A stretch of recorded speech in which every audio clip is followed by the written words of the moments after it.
Hello friends, welcome to SQ family. నా పేరు మోహన్. ఈరోజు మనం చందమామ కథలో నుంచి ఇంకొక మంచి కథ గురించి తెలుసుకుందాం. ఆత్మాకూరు గ్రామంలో రామయ్య తన కుమార్తె అయినటువంటి దేవిని అదే ఊర్లో ఉన్న బంధువుల యువకుడు కోటయ్యకిచ్చి పెళ్లి చేశాడు. కోటయ్య వ్యసనపరుడు కాదు, కష్టజీవి. ఉన్నంతలో ఏ లోటు లేకుండా సంసారం నడిపేవాడు. కొన్నాళ్ళ తర్వాత కోటయ్య భార్యతో సహా మామగారింటికి వచ్చాడు. మామయ్య, నేను ఈ ఊరు విడిచి మన రాజధాని అయినటువంటి విజయనగరం వెళ్ళి ఏదైనా వ్యాపారం చేద్దామని అనుకుంటున్నాను అని అన్నాడు. రామయ్య ఆశ్చర్యపోయి, నీకు మన ఊళ్ళో ఏం లోటు ఉంది? పొలం సాగు చేసుకుంటూ హాయిగానే ఉన్నావు కదా అని అడిగాడు. ఆ మాట నిజమే, కానీ ఇక్కడ జీవితం నాకు చాలా విసుగు పుడుతుంది. ఎన్నాళ్ళన్నా గొర్రెతోక బొత్తిరే అన్నట్లు పండే పంట భోజనానికే సరిపోతుంది. చేతిలో డబ్బు ఏమీ మిగలటం లేదు. అందుకే పట్నం వెళ్ళి ఏదైనా చిన్న వ్యాపారం చేసి డబ్బు సంపాదించుకోవాలి అనుకుంటున్నాను అన్నాడు కోటయ్య. అప్పుడు రామయ్య, నీకు ఇదివరకు వ్యాపారంలో ఏదైనా అనుభవం ఉందా?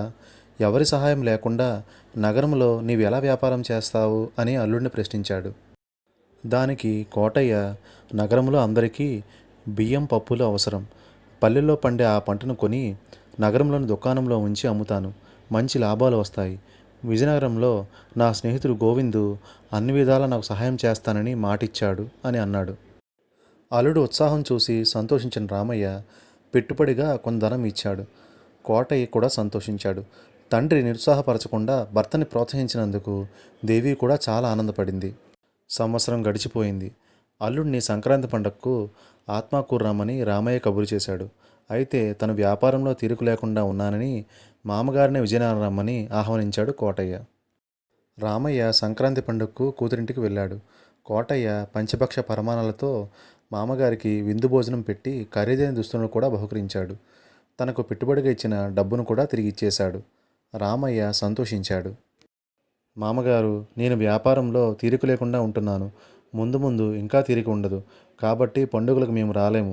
మీరే ఇక్కడికి వస్తూ ఉండండి అన్నాడు కోటయ్య. రామయ్య సరేనని చెప్పి ఊరు వెళ్ళిపోయాడు. ఆ మరుసటి సంవత్సరం సంక్రాంతి పండగకు మళ్ళీ విజయనగరం వచ్చాడు. దేవి తండ్రిని పలకరించి కంచుపల్లెంలో భోజనం వడ్డించింది. రామయ్య అసంతృప్తి చెందాడు. అమ్మాయి, మీ ఇంట్లో ఇంతకంటే మంచి పల్లెం లేదా అని కూతుని ప్రశ్నించాడు. దానికి దేవి తల అడ్డంగా ఊపింది. మరుసటి సంవత్సరం తండ్రి వచ్చినప్పుడు వెండి పల్లెంలో భోజనం వడ్డించింది. మామగారు ఇప్పుడు ఏమంటారో చూద్దామని దూరంగా నించొని కోటయ్య గమనించసాగాడు. రామయ్య ముఖంలో ఏమాత్రం తృప్తి కనిపించలేదు. అమ్మాయి, మీ ఇంట్లో ఎంతకంటే మంచి పల్లెం లేదా అని ప్రశ్నించడంతో దేవి బిత్తరపోయింది. కోటయ్య తల పట్టుకున్నాడు. మామగారు వెండి పల్లెంలో వడ్డించినా ఎందుకు తృప్తి పడటం లేదో అతనికి అర్థం కాలేదు. మళ్ళీ సంక్రాంతి పండగ వచ్చింది. రామయ్య విజయనగరం వచ్చాడు. దేవి తలతల మెరిసిపోతున్న బంగారు పల్లెంలో భోజనం వడ్డించి తండ్రి పక్కనే కూర్చుంది. కోటయ్య మళ్ళీ దూరంగా నిలబడి మామగారిని గమనిస్తూ ఉన్నాడు. అప్పుడు మామగారు, అమ్మాయి, మీ ఇంట్లో ఎంతకంటే మంచి పల్లెం లేదా అని కూతుర్ని యథావిధిగా ప్రశ్నించాడు. దేవికి మతిపోయింది. అదేంటి నాన్న, బంగారు పల్లెం కంటే మంచి పల్లెం ఎక్కడ ఉంటుంది అని ప్రశ్నించింది. ఎందుకుండదమ్మా, ఉంటుంది అన్నాడు రామయ్య నవ్వుతూ. మామగారు ఉద్దేశం ఏమిటో అర్థం కాక కోటయ్య జుట్టు పీక్కున్నాడు. బంగారు పల్లెంలో భోజనం పెట్టినా మామగారు ఎందుకు తృప్తి పడలేదు? అంతకంటే మంచి పల్లెం ఎటువంటి లోహంతో చేస్తారు? బంగారం కంటే ఖరీదైన లోహం ఎక్కడ ఉంటుంది? కోటయ్యకి ఎన్నో సందేహాలు కలిగాయి. తమకు బంగారు పనులు చేసే చారిని కలుసుకొని జరిగింది చెప్పాడు కోటయ్య. లోకంలో బంగారం కంటే మంచి పల్లెం ఉంటుందా అని అడిగాడు. చారి నవ్వి, ఎందుకు ఉండదు? మహారాజులు, రాణులు తినే పళ్ళాలు నవరత్నాలతో పొదిగిస్తారు. నవరత్న ఖచ్చితమైన పళ్ళాల్లో వారు భోజనం చేస్తారు. బంగారం పళ్ళెం కంటే అవే మంచివి కదా అన్నాడు.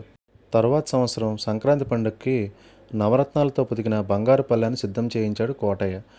దేవి తండ్రికి నవరత్న ఖచ్చితమైన బంగారు పళ్ళెంలో భోజనం వడ్డించింది. రామయ్య భోజనం చేస్తుండగానే కోటయ్య అక్కడికి వచ్చాడు. మామగారు, ఇంతకంటే మంచి పళ్ళెం చేయించడం నా వల్ల కాదు. మహారాజులు కూడా ఇటువంటి పళ్ళెంలోనే భోజనం చేస్తారు అని ముందుగానే అన్నాడు కోటయ్య. రామయ్య అందుకు పెద్దగా నవ్వి, నా ఉద్దేశం మీకు అర్థం కాలేదు. సంపాదనను బట్టే ఇంట్లో సౌకర్యాలు మెరుగుపడుతూ ఉంటాయి. మీరు తినే కంచం విలువ పెరుగుతూ ఉందంటే మీ వ్యాపారం బాగా సాగుతుందని అర్థం కదా. బాగా సంపాదించి వ్యాపారం వృద్ధి చేసుకోవాలనేదే నా కోరిక. దానిని ఆ రకంగా సూచించాను అన్నాడు. వ్యాపారి ఎప్పుడూ కూడా తాను సంపాదించిన దానితో తృప్తి పడకూడదు. ఇతర వ్యాపారులతో పోటీ పడుతూ వ్యాపారం వృద్ధి చేసుకోవాలి. అందువల్ల ఎక్కువ మందికి ఉపాధి చూపించిన వారు అవుతారు. రైతులు ధాన్యం పండించడం వల్లే కదా బళ్ళున్నవారు వాటిని రవాణా చేస్తున్నారు. ధాన్యాన్ని బియ్యంగా దంచే కూలీలు, పెద్ద వ్యాపారులు, చిన్న వ్యాపారులు అందరూ జీవిస్తున్నారు. ఎవరికి వారు తృప్తిపడి ఊరుకుంటే ప్రపంచం నడవదు అన్నాడు. కోటయ్యకి అంతా అర్థమైంది. తాను పల్లెటూరు నుంచి నగరానికి వచ్చింది బాగా సంపాదించడానికి, అలాగే కొందరికి ఉపాధి కల్పించడానికే కదా అని అతను తృప్తిపడ్డాడు. ఇది ఫ్రెండ్స్ ఈరోజు కథ. ఈ కథ కనుక మీకు నచ్చినట్టయితే లైక్ చేయండి, షేర్ చేయండి, సబ్స్క్రైబ్ చేయండి. Thank you friends. Thank you so much for watching this video. Thanks a lot.